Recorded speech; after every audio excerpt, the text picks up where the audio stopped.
بنے تو طالب علم بن جاؤ، علم کے چاہنے والے بن جاؤ، لیکن اگر تم نہ عالم بن سکے نہ تم طالب علم بن سکے تو فرمایا آخری آپشن صرف یہی ہے، یہ جو اللہ والے ہیں، جو اہل عارف ہیں، جو اہل علم ہیں، ان سے محبت کیا کرو، اس کے علاوہ کوئی اور آپشن نہیں۔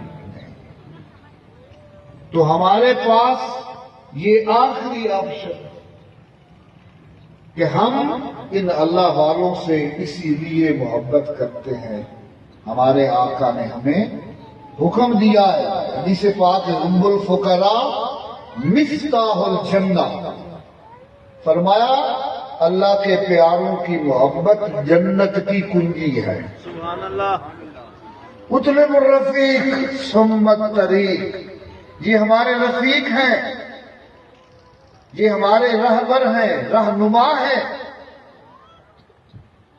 اسی لیے فرمایا شیخ الکامل، حدیث پاک ہے، نافع الانسان، کامل جو شیخ ہوتا ہے وہ لوگوں کو نفع دیتا ہے، کتنا؟ کما جعلنا النبی علیہ الصلوۃ والتسلیم، جس طرح ایک نبی اپنی امت کو فائدہ دیتا ہے، جو اللہ کا ولی ہے وہ اپنے طالبین کو اس طرح فائدہ دیتا ہے۔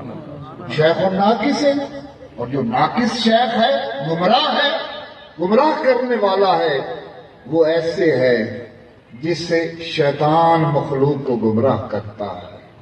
خاسر الانسان کما جعلنا الرجیم الشیطان، جس طرح شیطان گمراہ کرتا ہے، ناقص شیخ اسی طرح اللہ کی مخلوق کو گمراہ کرتا ہے۔